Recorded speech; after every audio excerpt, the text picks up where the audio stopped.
and turn it over. Fred, the floor is yours. Thank you. Hey there. Hey, for those who just joined, I said I'm at an airport, so I'm hoping it doesn't get too noisy. Had my travel plans changed, just ready to jump on a plane at 9:30, coming back to sunny Florida. Been in beautiful Knoxville, Tennessee, and my grandchildren went to a yoga event this past weekend, a yoga retreat up in the mountains. It was unbelievable, just fantastic. So anyway, watch out when I get back to South Florida. I'm stoked. So anyway, what a thank you all for coming. And this midweek Mind Body Mastermind is always always good, but when we have a special guest speaker, it's that much better. And last week with Kristen Rockwell, and then the day with Krista, you're going to hear a great story here. So I'm going to share my screen now. I have my backup here, Andre Saravia. I'm going to be leaving probably to board the plane at 9:10. So I'm going to get us rocking and rolling, and then Krista's going to step in and take over, and you're going to hear her story. You can ask her questions. What she's done since she's been, in my group and with us, and it's just been astounding. I had no doubts, but she just is rocking it. And then it's typical when you see someone like Krista, you think she's got her stuff together, $25 million a year.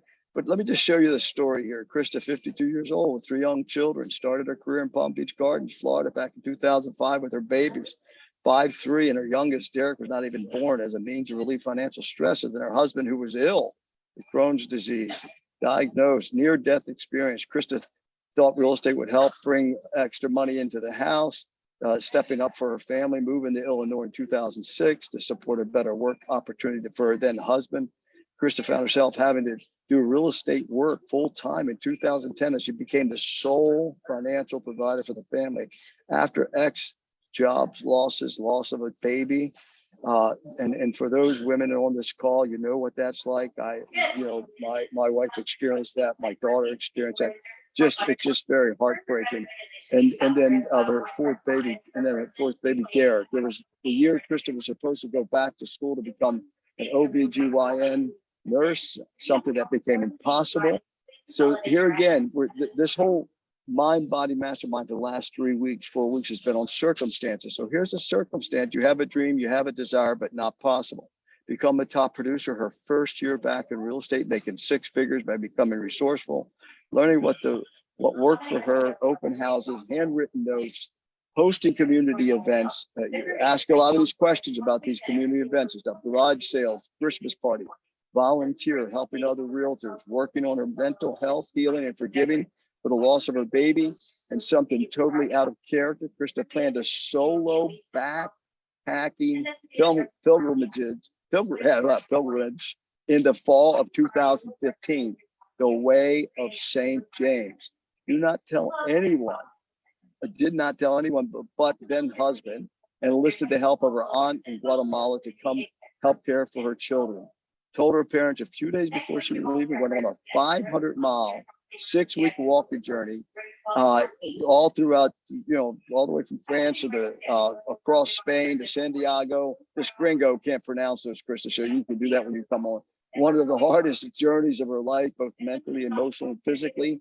Having broken her leg, did not know it was broken, so she came back home around day 15. She completed the pilgrimage at the end of October 2015.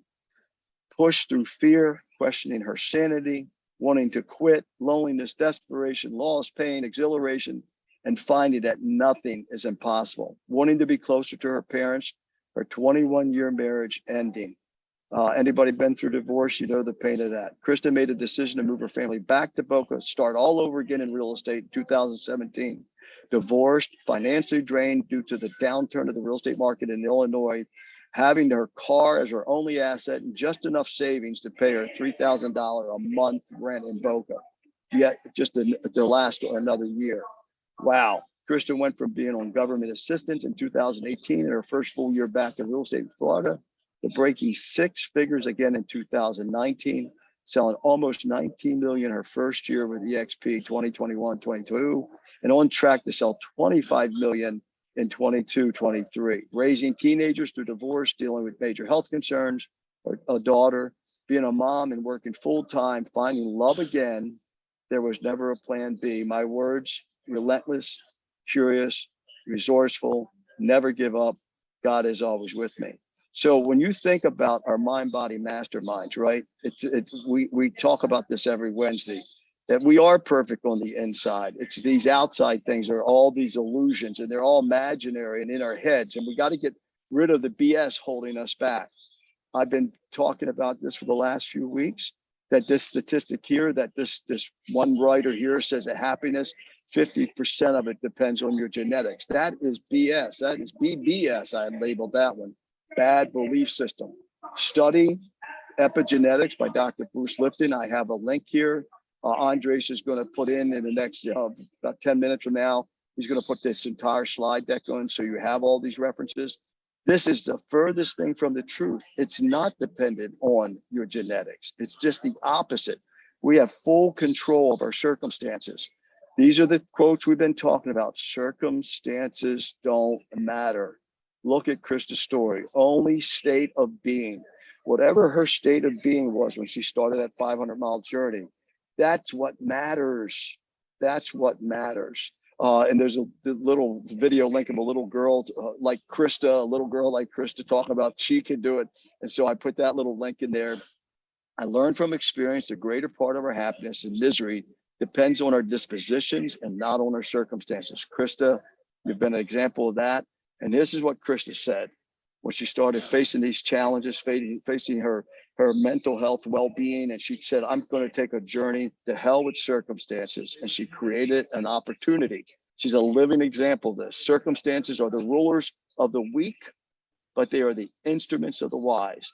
Here you got someone that was in a weak point of her life. And what does she do? She says, wait a minute, I got to use this as an instrument, and takes a 500-mile hike. Unbelievable. A happy person is not a person in a certain set of circumstances. Look at these things that she went through, but rather a person with a certain set of attitudes. Remember attitudinal healing, right? It's all in these slide decks. And here's another one. She lived the Jim Rohn quote. You must take personal responsibility. You cannot change the circumstances, the seasons, or the wind, but you can change yourself. That is something you have charge of. And that is exactly what Krista did.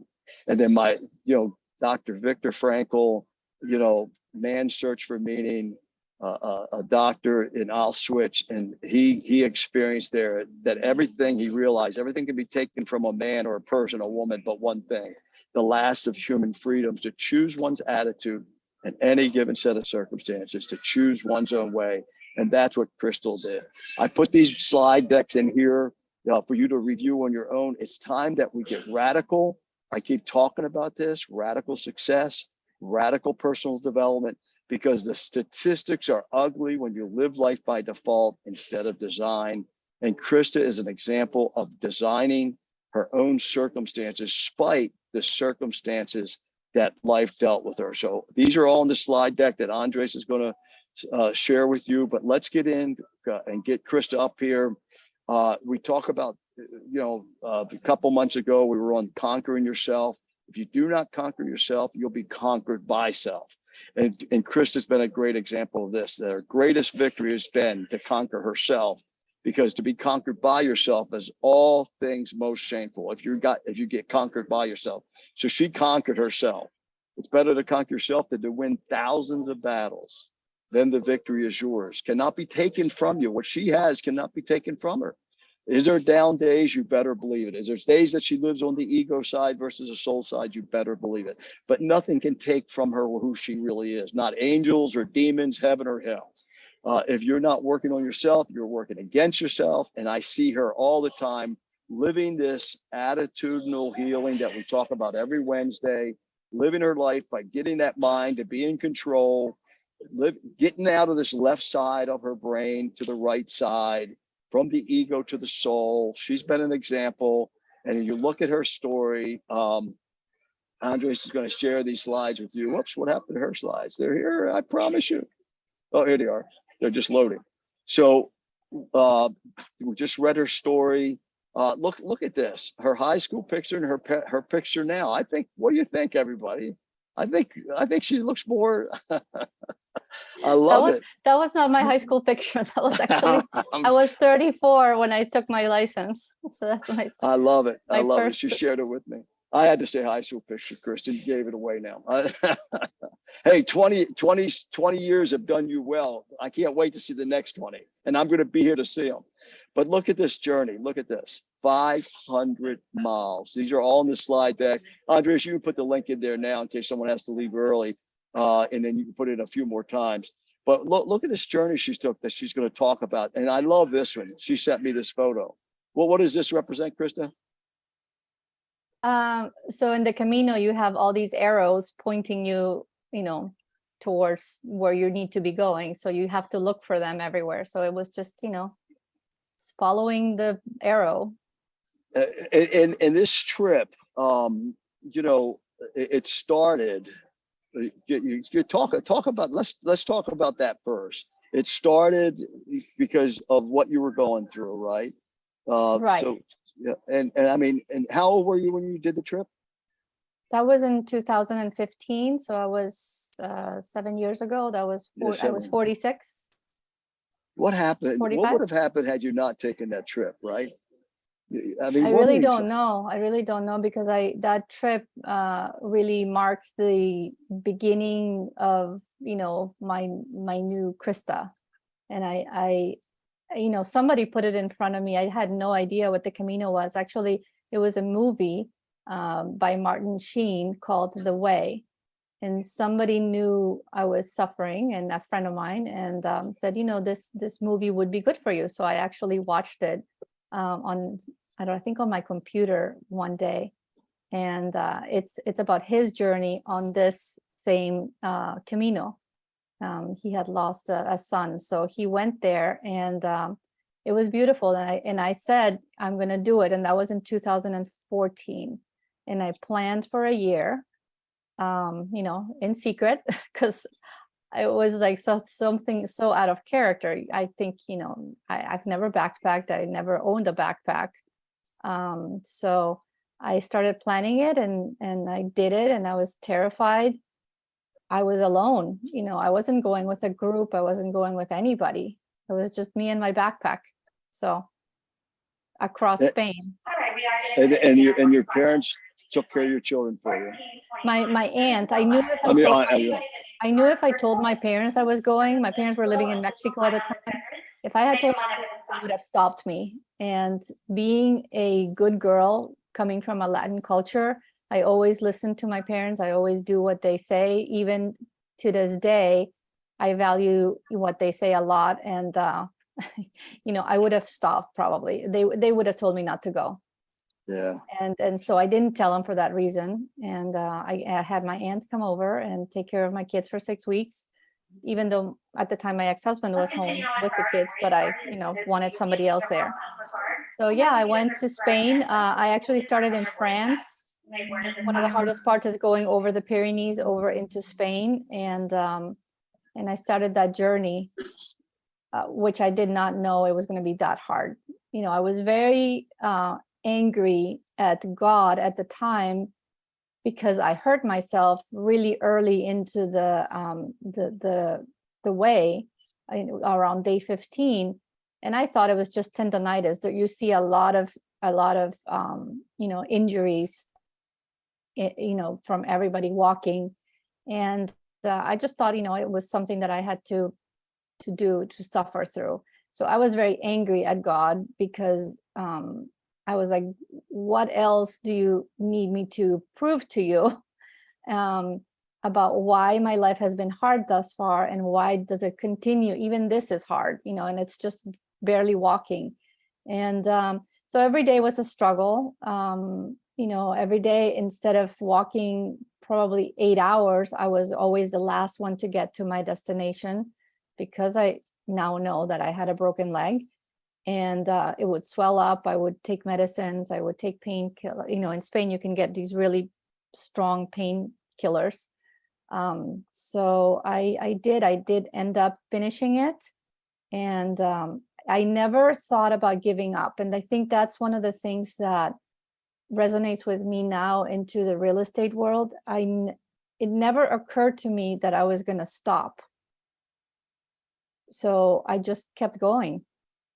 You know, despite everything that was coming at me, I just kept going, one foot in front of the other.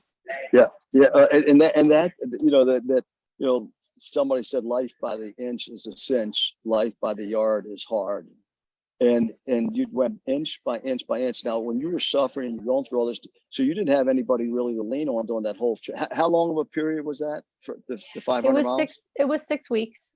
6 weeks. Yeah. So that and whole you- time, no one to lean on, no one to go to, no one. So you're going through all this, you and God by yourself, and out there in the in the wild, whatever.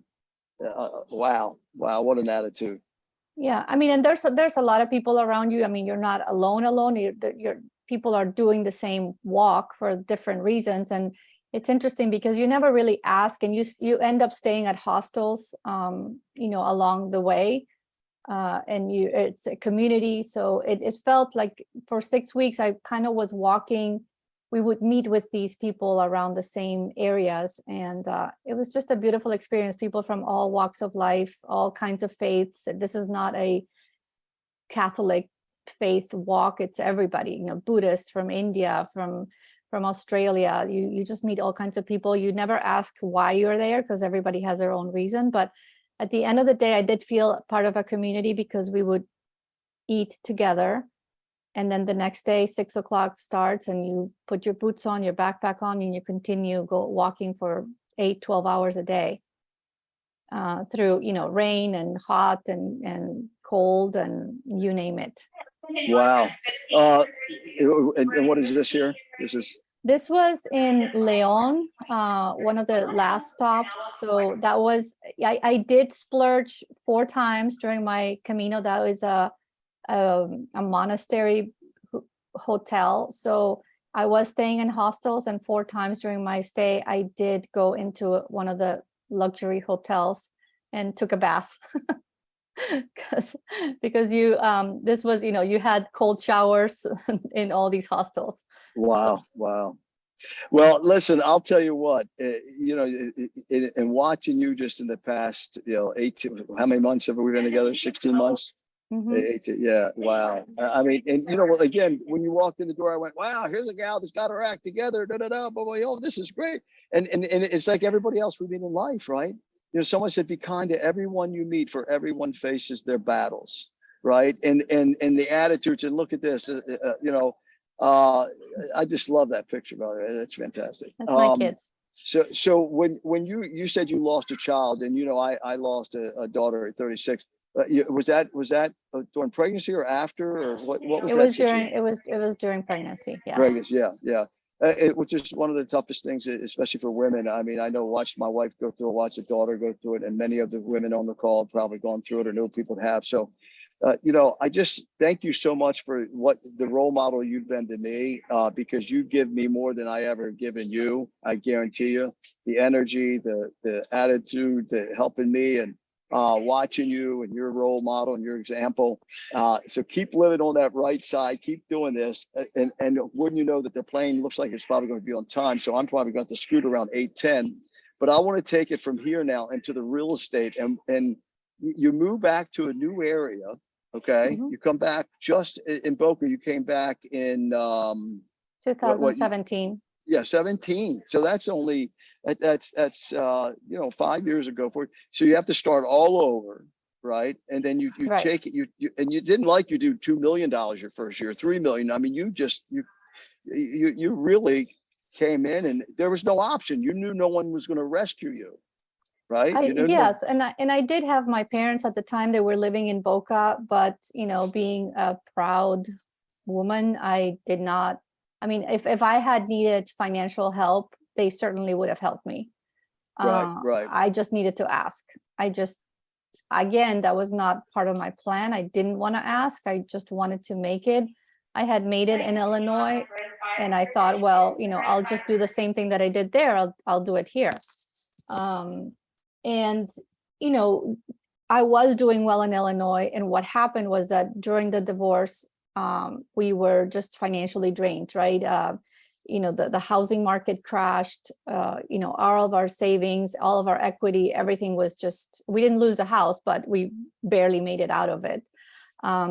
So we had nothing. I mean, unfortunately, all of our savings were gone. So I did have enough to pay for the whole next year of my rent. I ended up buying that house that I rented. So that was a great thing. And I started all over again in 2017. And the reason, everybody has a story, and I, like you said, there's death, divorce, disease, all kind. We all deal with it. I'm not anybody special. That I really don't feel like I'm special. And I'm here because Fred asked me, and to translate that into what I have created now. And the reason I say government assistance is because I was very grateful that during that 2018, my daughter had an illness that was just so hard that I didn't have the money to care for her. I mean, it was just, the government stepped in and helped me pay the medical bills for my daughter, who broke her hip and had a bunch of other things. So that year was pivotal. And then I kept working, and nothing's impossible. So I'm not here to tell you I'm special. I'm here to tell you that you can do it. You can do it. I won't correct you often, but I am going to correct you. You're very special, and so is the other 80 people on this call. And that's what we got to, if you remember, our training every Wednesday is, there's not something wrong with us. There's something right with us, and there's something special about us. And we came here perfect, and we came here from love. We're going back to love. We are special, and that's the whole attitudinal development thing, that every single one of us has our specialness, right? Mm-hmm. And every story that's on here is special. So we are special. You are special. I'm special. We're all special. So the first time I probably ever disagree with you, probably. Okay, sounds good. But you're very special, very, very special to a lot of people too. So, but anyway, what triumph, what great stuff. And so there's going to be a lot of questions, I'm sure, because in Chicago, you had the tough time, but yet you did all those events. They become very successful very quickly. So we're going to turn it over to a lot of the real estate questions and stuff also. Yep. And then, and any other women that have some other need of encouragement, reach out to Krista. What a role model.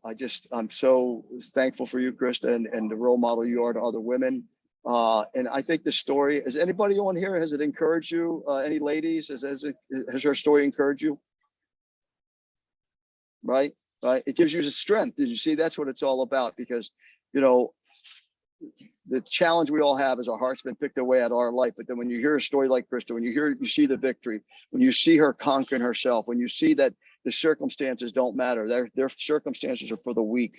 The hell with circumstances, as Bruce Lee says, you create new ones, and that's what she's done. So anyway, let's talk about real estate questions. Talk about your Chicago stuff, those different events that you did, and community events, and right.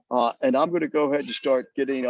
Somebody just said, Krista and Fred are both inspiring, a testimony of strength and goodness. Thank you, Kelly. That's great. So talk how about. Did I start? Yeah. Okay. So in Illinois, I had started in Florida. I left, and that was in the 2004 to 6. I was a buyer's agent. Basically everything, as we know, or a lot of us know that are old enough. That was when everything was being built on 441, all these new communities. So I was basically a buyer's agent for selling new construction. So when I went to Illinois and started all over again, basically I had my kids were young, and I took advantage of that sphere that I already had when my kids were in school. So I started, broker tours. I was trying to make sure that I knew my inventory. Open houses. I did open houses for every possible agent that I could find that would let me do an open house. Sometimes I would do 2 in a day, and I worked every weekend. Every weekend I had an open house for the first year, which is tough, because, I did miss a lot of my kids growing up, which is something that I regret. Hey, Krista, they all load early. So anyway, Andres is here. Andres will, chime in, and he has some questions after keep up with that, and then about doing the open houses and about what we do, and then all the other ways that you've marketed. So I'm going to take off, guys. Great being with you, Krista. Thank you. I'll see you this Thank you, Fred. afternoon later See you today. this Hopefully. afternoon. Bye. Sounds good. So open houses every weekend, broker tours, knowing my inventory.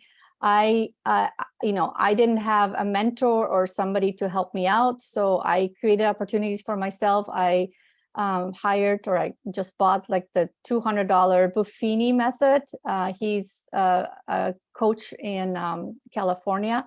I got his method in a box, and I basically did that my first year. And I did, he says, if you do everything I say in this Buffini method, you will break the 6-figure in your first year. And I did do that. And that's, he said, in neighborhood events, small friend events, pop buys, and notes. So to this day, I do that. I go back to that because it worked back then, and it's just simple, and it's the ground roots thing that we do. I didn't have social media back then. I didn't even have a cell phone back then. I don't even know how I did business back then, frankly. You had to go back to your house and log onto your computer and answer your emails or, your calls. So it was very different from today's fast-paced environment. But neighborhood events, I really became known for my garage sales. So what I would do was I would map out the neighborhood. I would say, I'm going to advertise, if you want to participate in this garage sale, I'm going to have a map. I'm going to say where your house is, and I would advertise it in Craigslist and all the free sites for open houses. So I became known for hosting this open house once a year in the spring, spring cleaning open house. And I would have all these flyers with my branding at, sometimes I would have 10 houses. And they loved it because, I had my signs, I was branding everywhere. The whole neighborhood knew, people would come from Chicago to the suburbs. So that was great. I also did a Santa event at the school fair. They let me do that, and I would bring in a Santa. So there was the same Santa every year. And I would take pictures myself of the kids. I had a red carpet, and the kids would go to take a picture with Santa. And my daughter at the time was little, 10 years old, and she would write down the emails of everybody. So I would actually send the picture of their child with Santa to that family. So now I'm capturing emails, right? And I'm filling up my database, and that would translate into a newsletter. And then small friend events, I would do cookie decorating, both for Christmas and for Valentine's Day, 10 families at a time at my house, and that built up. So I was doing things for the community, not necessarily selling, right? And selling real estate, but they knew that I was in real estate because, it was part of my branding. And then the pop buys, and so now here in Florida, I haven't done the garage sale. I haven't done the Santa because I live in a neighborhood where a lot of people are Jewish, so that's not going to work. And my kids are older. But for all of those who have younger children, I would say, get involved in your school. Be the PTA mom, be the mom at the, in the mom lead in your grade, and you're going to meet a lot of people. And then pop buys. So I do it, and I still do it today. I do 4 pop buys a year. And those are to clients, past clients, friends. And it's a lot of work. I have about 60 that I deliver. So for Valentine's Day, I do either cupcakes or bundt cakes, and I deliver them. For the 4th of July, I did flags and a little cup. If I know they have kids, I bought, sunglasses. For Thanksgiving, I used to do the pies, but I feel like a lot of people don't like pie. So I am not doing pies anymore. I'm doing pumpkins with the pumpkin decorator kit that you buy at the dollar store. So I deliver pumpkins. And so that's 1, 2, 3. And I try to do one more, but I can't think of it right now. I don't think I do Christmas. So, I just feel like I'm resourceful, and I find ways to create opportunities for me. And that's always been like, my goal. How do I create an opportunity for me? Who do I meet? Where do I go? I am coming back. I did start going to networking events, the young professionals. I'm not really young, but I go there. There's a lot of coffee and co-work cafes that you can find on Eventbrite.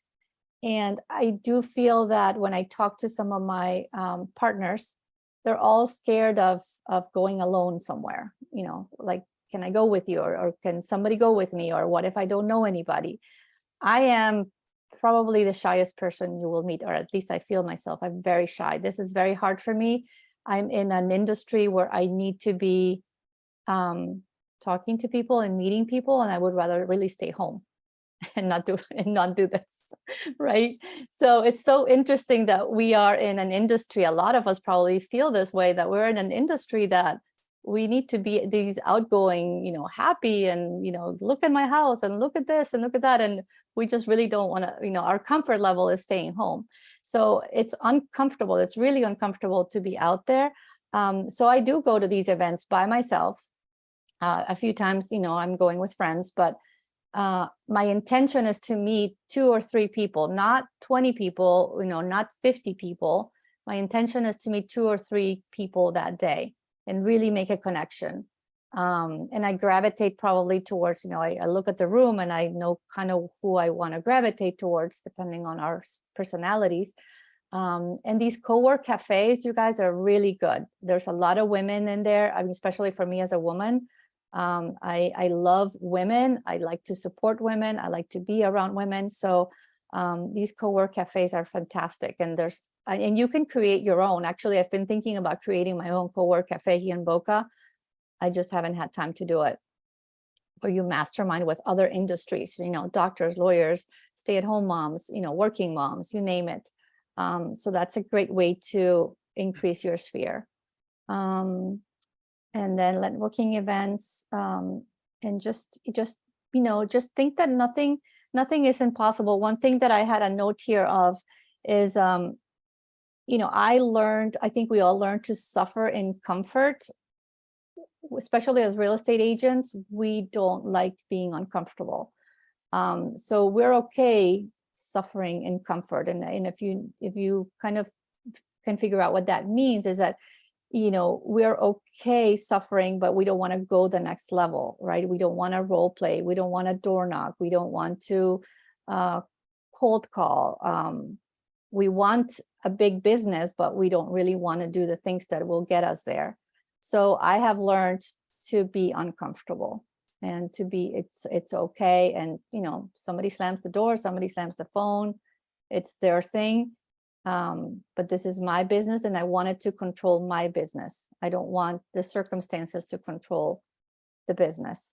I want me to control the business, right? And what do I have control of? I have control of waking up with purpose every day and saying, okay, what am I going to do today that's going to create more opportunities for me? So I don't know if that helps anybody. If you guys have any questions.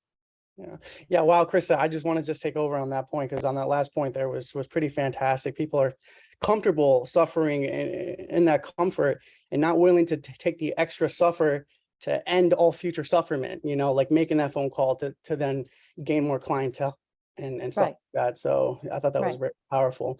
One thing that kind of came out to me, and I'd like if you can kind of dig deeper into this, is that it seemed like the option to quit was always there for you, whether you were on your trip or whether you were doing your real estate. The option to quit, the option to take the path of least resistance was always there. What motivated you? What kept you to take the harder path and to suffer more? What drew you into that? I guess is my Well, question. I knew there was an option to quit, every along the way of my journey. But it wasn't something that I was giving myself permission to do, because, if I quit, what would happen to my kids? If I quit, what would happen to my future, right? So I felt I really did not give my mind the option to quit. It had to work. And I always, and when I'm coming back to Florida, I was going to make 6 figures. It had to work, right? So, and, I did, that first year, so 2017, I sold, well, I didn't sell anything here. I actually did, I think, a rental. which was very minimal, obviously. So that's very hard for a lot of people to hear that I just did one rental that first year back.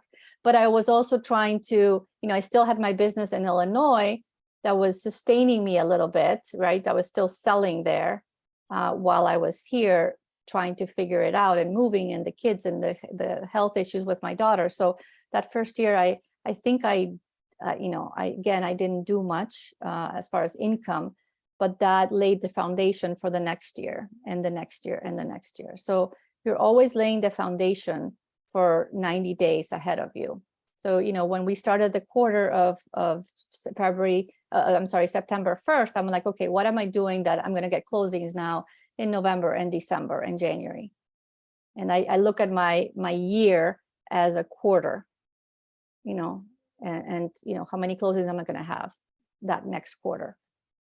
Wow. So visualizing how your simple steps do today, your daily disciplines, essentially, how that translates out to 3 months from now, even a year from now, Right. towards your business. Yeah, I can imagine. And you need to show up, right? I feel like I'm showing up to these calls, Monday through Friday. Is it hard? Yes. I mean, sometimes I'm walking, sometimes I'm doing other things, but showing up is the first thing that you need to do. Just show up for yourself and show up for the group and learn from everybody else, because everybody else has different things that they can teach you. Right, and right. then, if you don't find the answer, just find the answer. I mean, we have so many resources today. Google is incredible. I mean, if I don't know how to cold call, I Google how to cold call. There's 10,000 ways to cold call. If I don't know how to do a listing agreement, you go into the world and find your class for how to write a listing. I remember my first listing agreement or my first listing appointment back in Illinois, because remember, I was a buyer's agent here. I had no idea what I was doing. I knew there was a package with forms. I read them, I froze, but I had the appointment and I had to go. And it was my friends who gave me the opportunity, and I'll never forget that. It's your friends who are going to give you the opportunities. And I did the whole presentation, and at the end they were right across from me, and I said, well, is there, I'm really going to work hard for you. And they're like, yeah, we know. So I was just suffering in vain because I already had it. They were just so confident in me that, I'm thankful for that. Right. Wow. So, Wow. Powerful stuff, Krista. Well, I don't want to hog over the call. If anyone has any input or questions, please feel free to chime in. It's good stuff here for sure. Anybody has any questions? Deep, you always have a question. You're right. He waits till Tom the has a end. question too. Go ahead, Tom. I don't have a thank you. I don't have a question. I just have I just want to let you know, and I sent you a message also in the chat box. It wasn't private, Okay. but I just want to thank you for the vulnerability and your humbleness. You always participate. You always give value, and it's so hard. Sometimes people want to judge us, right? And go, oh, if I was Krista, I would be able to do that. If I was Krista, I would be able to do that. Well, why don't you walk the path that Krista has walked and see if you can do that? Right. So when we're put into a corner where we're forced to make decisions that's right for not just ourselves, it's right for others. And I just want to commend you and on your courage and your heart to share and do the things that put you in a place to be here today. Something told me I couldn't miss this call this morning. And I purposely put it in my calendar, and I hardly ever put our morning calls in our calendar. And I did, and I'm grateful and thankful for you sharing today. And it's made not just an impact on the females with your story. I feel that it's an impact on anyone who heard your story. So thank you. Thank you, Tom. Of course, I appreciate it. Deep, you were going to say something. I'm sorry. I was going to piggyback pretty much exactly what Tom said. It's amazing to hear your story and look at it. People might look at it differently. And the point I really want to make is, don't look at it, oh my God, she's been through this. Look at it, how she came out of it. The whole purpose of the call is we all go through something different at different levels, whatever everybody's going through. at their level, it's the most important part or most frustrating aspect of their life. For us, when you're looking in, it might not be nothing, but for them it is. So don't devalue that. What they're going through, you don't know. I might be working on something, I might think listing is bigger important for me, but somebody else might have a bigger problem that they can't get the first deal in the line. So it's the same level, it's how individuals feel. And love this story. Same, Tom, I almost missed it today. I had a call with one of my projects, and I was like, I gotta get off the call. I think normally I get on the call before 8:30. Tiffany always tells me that, and I was at 8:35, and I'm so glad it did not miss. There were a lot of disturbance in the airport, but I think I saw what I need to see and hear, and I really appreciate you sharing this. Thank you. Sure, you're welcome, Deep. Yeah, And and what was you know, that trip you went to? I want to know. I'm curious now. what I'm sorry? What was the trip that you went to in Spain? What was it called? It's called the Way of St. James. You can Google it, the Way of St. James. Perfect. Thank you. Yep. And just regarding the market, I know we're all going into, we've been, the older ones of us have been through every possible market. One thing I would say is, like, don't be scared. You don't have to depend on a good market to be a good agent, right? You really don't have. People need to sell and buy real estate in every market. People move, people downsize, upsize, life happens. So, don't focus on what the market is doing, focus on what you are doing to position yourself into opportunities to be there to help those people with life changes, because you never know what's going to happen. So, and again, I hear a lot of sellers right now, well, the market is now down, I'm going to wait for the spring, or I'm going to wait till interest rates go down. Buyers have their objections. And really, there's no school for sellers or buyers to come up with these objections. We just have to learn how to be there for them. And as the experts, show them a way that they can make their real estate goals come true. That's our job. Our job is not to open doors and put a contract there. Our job is to make sure we meet the needs of people that need to move and buy and sell real estate. So it doesn't matter what the market is doing. I sold real estate when we had short sales, REOs. That was really hard. Having to deal with banks and having to deal with people losing their houses. That was in the 2009 to 2012, right? We are not going into that market. So just make sure that you learn as much as you can about how you are the professional and how you should be positioning yourself in front of all these people. The more people you position yourself in front, the more successful you will be. And one thing, I just have a few notes here. Goals, I have a vision board. I would highly recommend that you do a vision board by the end of your year. It sounds hocus pocus, but it really isn't. I wrote myself a check, and I remember Jim Carrey said that once to himself. He wrote himself a $1 million check. Now, I didn't write a $1 million check, right? But I wrote myself a check, and in 2017, I put it on my board, and I accomplished it 2 years ago. So that's still there. And then I have another check now on my board. So I see that every day. And it's not really, for me, it's not really about the money. Money obviously helps because you can help more people. I can send my kids to college. I don't have to worry about these things. But it's just a visual of what I want to get.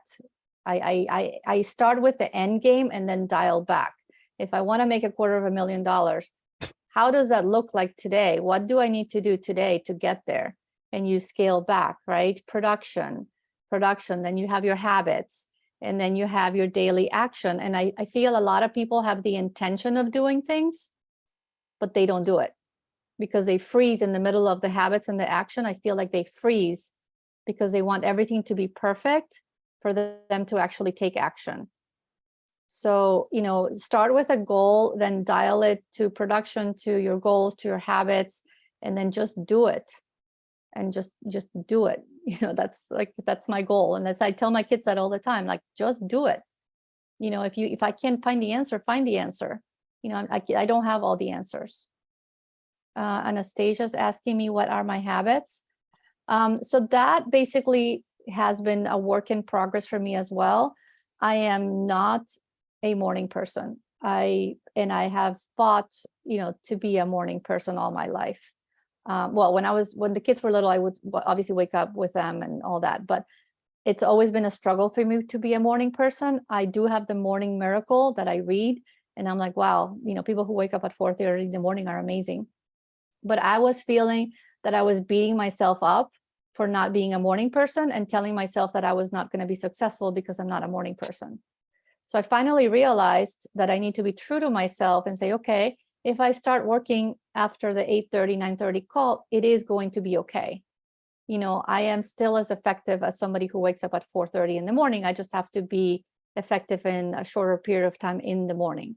So my morning starts with, working out or walking while we do the calls.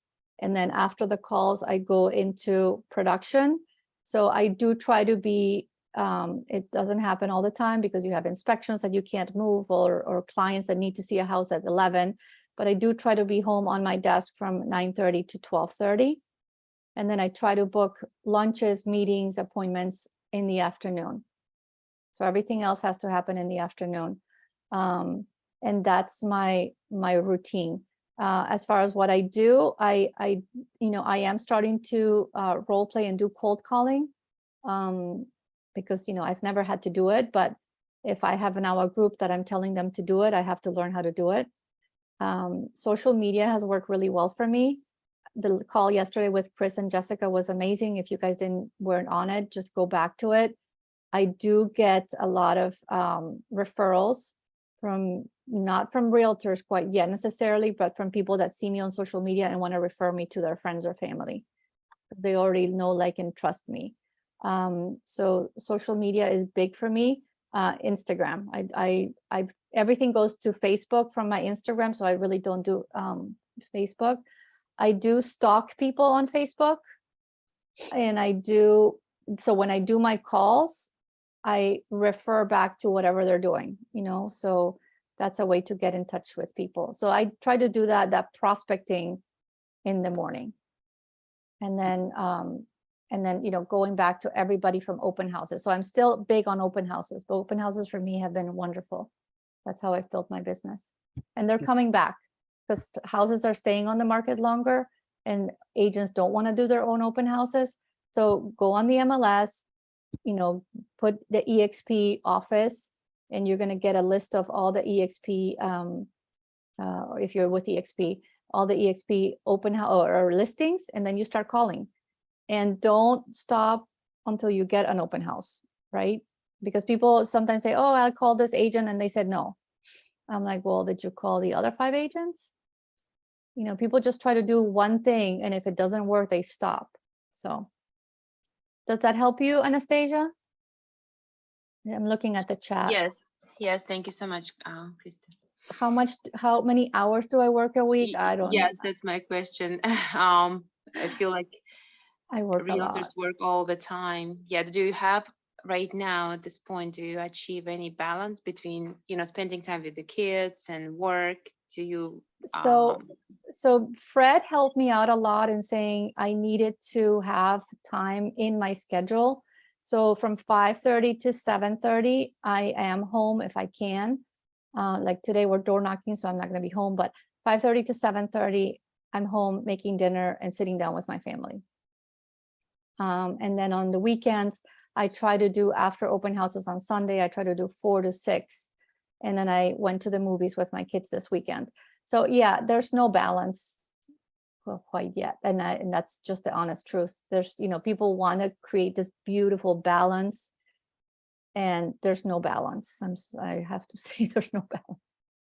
I'm being honest. I work all the time. I'm working towards that, right? But thank you.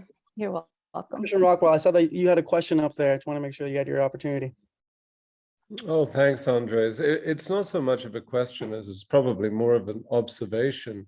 I think Krista's arguably one of the more admirable people that I know. And one observation that I have, she sells all this real estate. She does stand out. She's very prominent in our community. And she is always working. always. Every time I see her, every time I come across her, she's always working, and she's always, not only is she very committed to her own process, but she's always growing her process. She's always exploring new avenues. She's always exploring what other people are doing. And that's just a testament to her success, in my opinion. It's just an observation, but it's a reminder to me every day I wake up and I feel, God, I'm starting again from day one, you know, which is what it does feel like at times, like I'm starting again from day one every day. No matter what I've done in the past doesn't matter. It's what I'm going to be doing in the future that matters. And Krista just screams out to me what that path is, you know, just the constant striving forward. And not to belittle Krista, but I do think to myself occasionally, well, if Krista can do it, I can. So thank you for the inspiration. Yeah, no, I think anybody can. Like, I know Fred didn't like what I said before, but I just put in the work. It's just hard work, and it's just willingness to do the work. And that's evident, because I can sit back and I can look at you from the outside and see someone who sold X amount of real estate, and you do very high-end real estate. And sometimes people could be like, wow, how does she do that? You know, she must have the Midas touch or something like that. And the reality is that every time I see you, you're working. Every time, you know, you're always inquiring about other people's processes. You're always building upon your own process. It's not like you have a steady plug and play method of just generating all this wonderful business for yourself. You work your guts out. And I just think that that is absolutely admirable, but it's also a reminder to all of us that that's what we have to do. Right. Thank you, Christian. And you inspire me as well, because of your attitude. You do. There's a question about the luxury market. Okay, so I think people think that I've sold all this luxury, and, you know, luxury in Boca is $1 million and up, right? I mean, I'm happy to be in a market where our price points are so ridiculous. I mean, my price point in Illinois was $450,000, and that was luxury. That's, you know, that's a 5,000 square foot home with a finished basement, all decked out. I mean, that's the luxury market in Illinois that I was in. And I had one sale during my career, my 10-year career in Illinois, at $850. And I was like, oh my God, this is amazing. Right. And that was like super luxury. So that would translate here to probably a $2-3 million home. So when I moved and my price point went from that to, you know, average of $1 million, I was like, this is great. Now, everybody wants to sell luxury. I get it, because we do the same amount of work for, you know, $150,000 home or $250,000 in a $1 million home. But again, these past 2 years, if you are new, everything has been selling. Before that, when you had those $1 million, $2 million, $3 million listings, they would sit on the market for 2-3 years. They would not sell, right? So you're spending all this money on marketing. You're beating yourself up because your sellers are saying, why is my house not selling? Then they go to the next agent. Luckily, I've never really lost too many listings. But my point is that we all want to be in the luxury space, but don't forget about your bread and butter. I don't forget about my $500 to $750 price point, because that's what sells. That's what's going to pay your bills, and it's going to be consistent business for you. So I would rather have, you know, 20, 30 of those than one that's 2-3 million. And now with the downturn or whatever it is, it's going to take longer to sell. You know what I mean? So, and then breaking into the luxury market, I really feel that I positioned myself again, building relationships with other agents, doing the work. You know, that first year that I came back, I showed homes for people, for agents, for free. I did not ask for anything in return. I just wanted to get myself into these buildings. I called an agent. I said, I know you're very busy. I will show your listings. So she would say, okay, great. And what do you want? I'm like, I don't want anything. So I would post it on my Instagram that I'm showing these buildings on the beach. Those were not my listings back then. And, you know, perception, right, creates a lot of the fear of missing out. People were like, oh my God, you're selling on the water in Boca. And I'm like, yes, I am. But I was just showing properties for free for these agents. And they would close and they would give me a $25 gift card for Starbucks. Yay me. But I didn't, you know, I wanted to do the work. I wanted to know my inventory. So I did that. I did open houses for people, and they were not my listings. So that's how I broke into it, because then I started meeting people in those buildings or you know, through open houses. And the follow-up is where the money is. You guys, I dropped the ball on follow-up a lot. I mean, I have called people that have bought something else because I didn't follow up, and bad on me.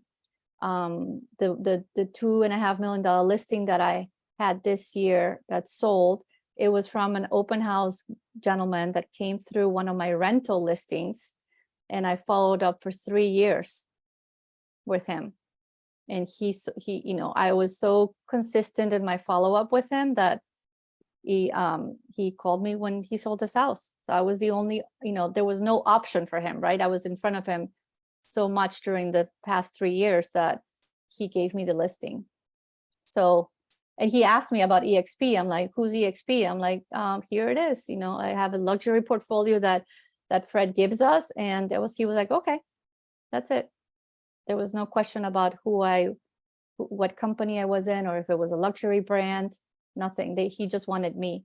So there's a lot of power in being you and being true to yourself. Does that answer questions about the luxury market? Follow up. Olivia, you're talking about follow up. Okay, so follow up, basically, yes, we have KV Core, which is still very complicated for me, and that's a goal of mine to actually master it my second year at EXP. But I have, you know, my sheets for my open houses, which is where I meet the people. I'm now doing text video messages. It is very effective because people go to 10 open houses and they forget about you, right? So if you have a phone number, after the next day or 2 days later, I do a video text message to that person. And I say, hey, this is Krista Kohler with EXP. You stopped by at my open house. And I just wanted to have to remind you of who I am and what I do, and I'm here to help you. So it's a video text message, and a lot of times they do respond because nobody's doing that. And then from there, I call them every other week, and keep them. And I think I asked Christian at some point a while back, how do you keep track of all the 20, 40 people that come through the open house? I don't do that anymore. I think, Christian, you mentioned something about the top, whatever, 5 people, 7 people at the time you said that. So, you know, if they're good leads that you feel are good leads, those are the ones you want to follow up, because you can't follow up with 40 people. Right? Yeah. Okay. Hope that answers the question about follow-up. Okay. Thank you. You're welcome, Olivia. And yeah, and just call your sphere. You know, just call them and see how they're doing and how you can help. I always also have a list of my preferred vendors, contractors, electricians, plumbers. So that's something that I do send out after I call them. Hey, do you need a plumber? Do you need an electrician? That kind of thing, right? And I always tell my people that I'm referring that you better do a good job and not drop the ball with these people, because your reputation is on the line. If that contractor does something wrong, or if that electrician does something wrong, they're going to come back to you and say, hey, you know, your electrician was bad. So if they're on my list, and I do tell my clients or my friends, do tell them that you're calling because Krista Kohler gave them your number. And I threaten them, you better not screw this up for me, because you're in the preferred VIP vendor list. Yeah. So that keeps me top of mind as well, if they need anything. Yeah. Krista, I'm going to piggyback on what you said earlier, right? You are the brand, you are the thing, you are what the people want to do. I think this is where, I think we say this all the time in this group, and thank God for Tom and George and Fred and everybody talking about this all the time, people still don't get it. It doesn't matter how many times you're going to repeat this today, tomorrow, and the day after. They get that thing in their head that, oh, I'm not with Remax, unknown name, EXP. Not a lot of people know. That's not what people are looking for. I have people who work with me. They think I'm still with Remax. That was 2009. Why did they come to me? Because me. Right. I'm the brand. I'm the face. That's it. I did Right. something right in 2009. They're going to come back in 2022. That was the reason. Exactly. It's not because I was with Remax or EXP. And this is why we love EXP, is EXP really wants you to create a brand, wants you to be the face, not them. So please, especially with the new agents, get that out of the head. I know a lot of brokers out there, push. You got to be with the red guys or the red and blue or the Kohler Banker, and these are big luxury names and this and that. They're all same listing that Krista puts in. It goes in the same MLS all across the country, all across the world. If any MLS, Zillow, anybody needs a listing, it goes in the same portal. They have nothing different. It's Right. that simple. Right. Right. Exactly. And we do have a powerful marketing tool that Fred gives us, and I use it for all my listings. So, you know, whether there's luxury or not, I pay for it, and it just creates my brand. And I can show people that, you know, whether it's 350 or $1 million or 2 million, I still do the same thing for everybody. Mhm. Um, Alrighty. I wanted to actually piggyback on something that you said that was interesting, that Krista, that triggered something in my mind while I was in the Marine Corps, and I looked around all my fellow Marines, and I realized something, that we weren't all special. We were just ordinary people just doing extraordinary things. And I think that that's a good representation as to how we look at successful people, is that they're just an average person, ordinary people just doing above and beyond the call of duty of service to make sure that they get to where they're trying to get to. So exactly. Yeah, for sure. And I, you know, I enjoyed being with and build with you last year, Andres, and, you know, you have a lot of heart. So it's just about the hard work and focus on what you can do every day, right? And because, you know, we all wake up unemployed, right? amen. I mean, we all wake up unemployed in this business. And, you know, one thing that I wanted to be, so when I turned 40, I wanted to be, I loved babies. I loved children. I had lost a baby, and I wanted to be an OBG NICU nurse. I wanted to go into that field because I wanted to be around babies, and I wanted to help families because of what happened to me. So that dream got crushed. You know, I didn't have the money to go because now I had to work. So, you know, I'm not bitter about it. I'm really grateful that this industry has led me where it has, because I really have a lot of good friends. I feel like we have a big family with all of us here, which is very different from what I had in other brokerages. Other brokerages, and unfortunately, a lot of the new agents that come into EXP don't know what they have. I've been through 3 different brokers, and it was so cut, you know, Barracuda style, right? They just don't want to share anything, and here you ask and you get. Now, I want to say you ask and you get, but you actually do have to do the work. You know, if you ask me for my listing thing, I will give it to you, but, you know, you have to actually present it, right? You have to master that. So here we share a lot because we're not really competition, and I don't see anybody else as competition. I really don't. You know, a lot of people have that mentality, oh, like she's selling 50 million, or she has 20 listings, and people look up who sold what. I don't do that, because my only competition is my limiting beliefs and who I am inside. So I don't go out and see who's selling what. I just know, you know, this is what I do, and I'm good at it, and I'm going to make a good living. And then again, you know, you're in an industry where really it is limitless as far as what you can make, right? And what other industry can you make, you know, $250,000, $500,000, and not have, you know, $200,000 in debt from student loans because you're an attorney or a doctor or a dentist? We don't have any overhead, right? We don't have overhead, guys. We don't have, I mean, our course cost what, $400, and we have $800 in fees for the MLS. I mean, this is really limitless. So if you think about it like that, this is a great industry to be in.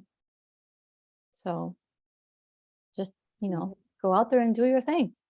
All right. All right. Anyone else have anything else? I think there was one question in the chat about what is the marketing plan?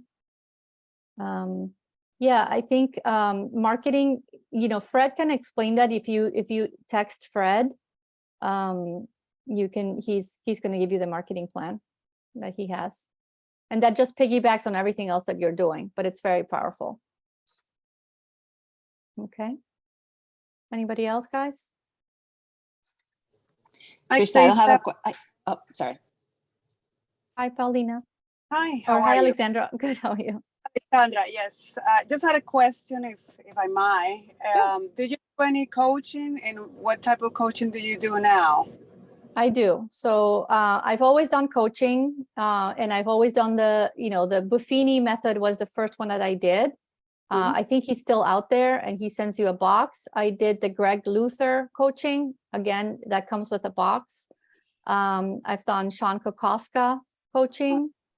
And I'm now, I went big time this year. I went with Workman Success.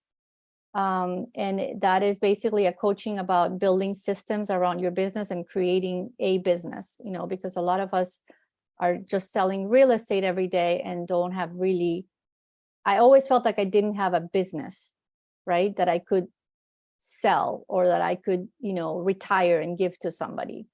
So I'm building now with Workman Success an actual business, and that's what they're helping me do. And, accountable, right? I have a coaching call today and I'm freaking out because I don't know what the homework was and I don't even know if I did it. So it keeps me, I have accountability people, and I don't want to disappoint him. So probably after this, I'm going to do my work that I should have done a week ago. So yes, I do Workman Success. Work with Success is called? Workman Success, yes. Oh. But, Tom Ferry is a great coach as well. It just depends on, I would interview a lot of the coaches, the big coaches. Coach Burt is also a good one. He coaches a lot of EXP agents, Coach Burt, B-U-R-T. Coach Pikes as well. He was with EXP at the build. So there's a lot of coaches out there. You just have to find, it's like dating. You have to find the right person for you. Right. Thank you so much. You're welcome. I think there was another one, spot on career. Okay. All right, you guys, I'm here if you need me. I'm going to put my number in the chat for those of you who don't know me, but there you go. If you ever need to text me or call me. Krista, it's Mona here. Hi. Hi, Mona. Hi, good. How are you? Good. I just want to say thank you so much for sharing your amazing journey with all of us. It's very inspiring. You're a giver, because since the day I met you, and that was not long ago, you're really inspiring, and I'm looking up to you. So thank you so much. Oh, thank you, Mona. Makes me happy to have you. Thanks. Thank you. All right, you guys. Thank you, everybody. Workman Success. That's the coaching program that I'm in right now, Workman Success.